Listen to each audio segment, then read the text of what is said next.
Tired of dropping your phone or struggling to prop it up?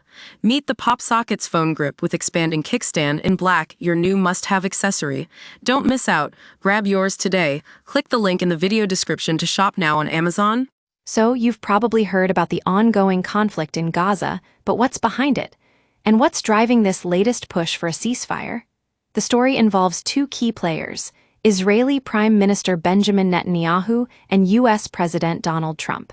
Now, let's dive into the details.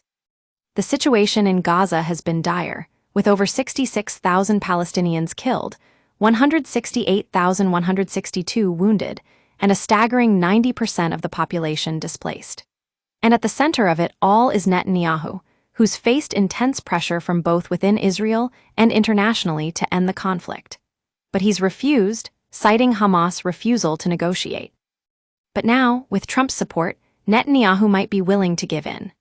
The US president has been pushing for a ceasefire, even going so far as to propose a deal that includes an immediate halt to hostilities, the release of hostages, and a gradual withdrawal of Israeli forces. This plan, which was discussed with Arab leaders in New York, also calls for an end to Hamas rule in Gaza and the disarmament of the militant group. Now, you might be wondering why Trump is so keen on ending this conflict. Well, it's partly because his administration has been under pressure from countries like Britain, France, and Canada, which have all called for Israel to end its offensive.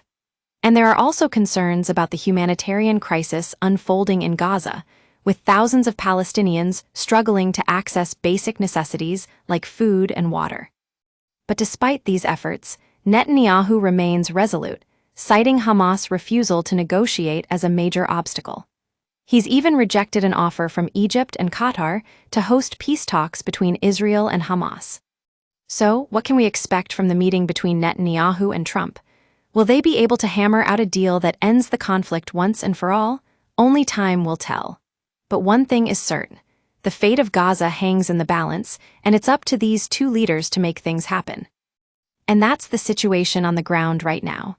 The world is watching, waiting to see what Trump and Netanyahu come up with next. Will they be able to find a way forward, or will the conflict drag on? Only we'll know for sure when the dust settles. The Vinzo channel brings you in-depth analysis of global news, straight from the source. Make sure to like, comment, and subscribe for more content like this, coming up next.